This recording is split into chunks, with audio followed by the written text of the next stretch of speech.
Hi, everybody. My name's Abby, and I'm going to be reading chapter books to you guys on Thursdays at 9 o'clock Central, 8 o'clock Eastern Standard Time. And I'm not sure about the other side, but today I'm going to be reading Flat Stanley, and we're going to start off by reading just 1 to 2 chapters per Thursday. And then I have different chapter books that we're going to start on, all for beginning chapter readers. Or if you think you want to start reading chapter books, maybe you can read along with me. I do have the first Flat Stanley book ever written, so that's a good place to start for us. And here we go. This book is Flat Stanley, His Original Adventure by Jeff Brown.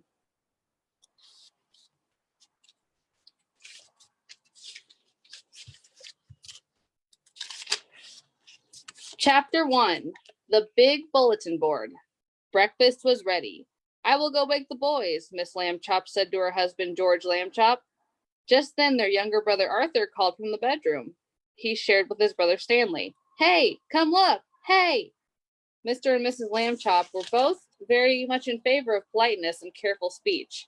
Hay is for horses, Arthur, not people, Mr. Lambchop said as they entered the bedroom. Try to remember that. Excuse me, Arthur said, but look! He pointed to Stanley's bed. Across it lay the enormous bulletin board that Mr. Lambchop had given the boys a Christmas ago that they could pin up pictures and messages and maps. It had fallen during the night and on top of Stanley. But Stanley was not hurt. In fact, he would still have been sleeping if he had not been woken by his brother's shout. What's going on here? He called out cheerfully from beneath the enormous board. Mr. and Mrs. Lambchop hurried to lift it from the bed. Heavens, said Miss Lambchop. Gosh, said Arthur, Stanley's flat. As a pancake, said Mr. Lambchop. Darnest thing I've ever seen. Let's all have breakfast, Miss Lambchop said. Then Stanley and I will go see Dr. Dan and hear what he has to say. In his office, Dr. Dan examined Stanley all over. How do you feel? He asked. Does it hurt very much? I felt sort of tickly for a while after I got up, Stanley Lambchop said, but I feel fine now.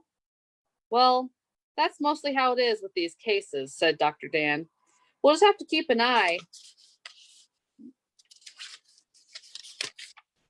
on this young fellow, he said when he had finished the examination. Sometimes we doctors, despite all our years of training and experience, can only marvel at how little we really know. Miss Lambchop said she thought Stanley's clothes would have to be altered by the tailor now, so Dr. Dan told his nurse to take Stanley's measurements. Miss Lambchop wrote them down. Stanley was 4 feet tall, about a foot wide, and half an inch thick.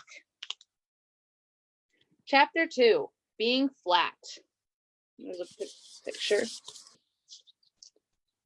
When Stanley got used to being flat, he enjoyed it. He could go in and out of rooms even when the door was closed, just by lying down and sliding through the crack at the bottom. Mr. and Miss Lambchop said it was silly, but they were quite proud of him. Arthur got jealous and tried to slide under a door too, but he just banged his head. Being flat could also be helpful, Stanley found. He was taking a walk with Miss Lambchop one afternoon when her favorite ring fell from her finger. The ring rolled across the sidewalk and down between the bars of a grating that covered a deep, dark shaft. Miss Lambchop began to cry. I have an idea, Stanley said. He took the laces out of his shoes and an extra pair out of his pocket and tied them all together to make one long lace. Then he tied one end of that to the back of his belt and gave the other end to his mother. Lower me, he said, and I will look for the ring.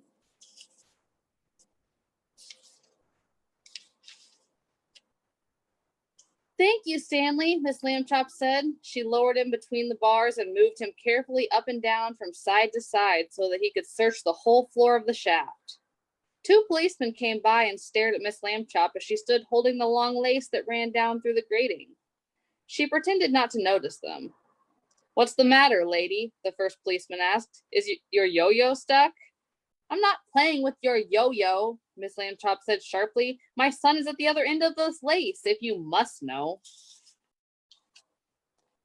Get the net, Harry, said the second policeman. We have caught a cuckoo.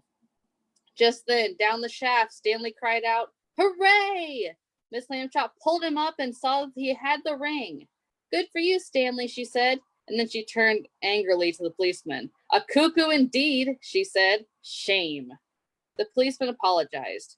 We didn't get it, lady, they said. We have been hasty. We see that now. People should think twice before making rude remarks, said Miss Lambchop, and then not make them at all.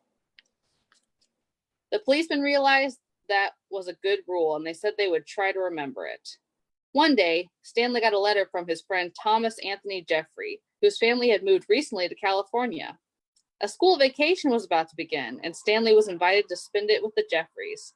Oh boy, Stanley said, I would love to go. Mr. Lambchop sighed. A round-trip train or airplane ticket to California is very expensive, he said. I will have to think of some cheaper way. When Mr. Lambchop came home from the office that evening, he brought with him an enormous brown paper envelope. Now then, Stanley, he said, try this for size. The envelope fit Stanley very well. There was even more room left over, Miss Lambchop discovered, for an egg salad sandwich made with thin bread and a toothbrush filled with milk. They had to put a great many stamps on the envelope to pay for both airmail and insurance, but it was still much less expensive than a train or airplane ticket to California. The next day, Mr. and Mrs. Lambchop slid Stanley into his envelope, along with the egg salad sandwich and the toothbrush case full of milk, and mailed him from the box in the corner. The envelope had to be folded to fit through the slot, but Stanley was a limber boy, and inside the box he straightened right up again. Miss Lambchop was nervous because Stanley had never been away from home alone before. She rapped on the box. Can you hear me, dear? She called. Are you all right? Stanley's voice came quite clearly. I'm fine. Can I eat my sandwich now? Wait an hour. Try not to get overheated, dear, Miss Lambchop said. Then she and Mr. Lambchop cried out, Goodbye, goodbye, and went home. Stanley had a fine time in California. When the visit was over, the Jeffreys returned him in a beautiful white envelope they had made themselves. It had red and blue markings to show that it was airmail, and Thomas Jeffrey had lettered it valuable and fragile, and this end up on both sides. Back home, Stanley told his family that he had been handled so carefully he never felt a single bump. Mr. Lambchop said it proved that jet planes were wonderful, and so was the Postal Service, and that this was a great age in which to live. Stanley thought so too. All right, so next Thursday we'll start chapter 3, Stanley the Kite. And I hope you guys are excited for next week. Thank you.